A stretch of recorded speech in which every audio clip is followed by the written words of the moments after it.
You ask Tiger to solve.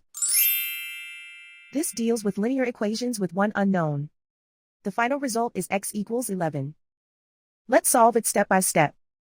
Group all constants on the right side of the equation. Subtract 4 from both sides. Group like terms.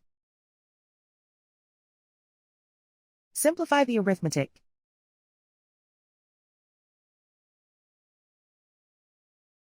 Convert the x into a positive number.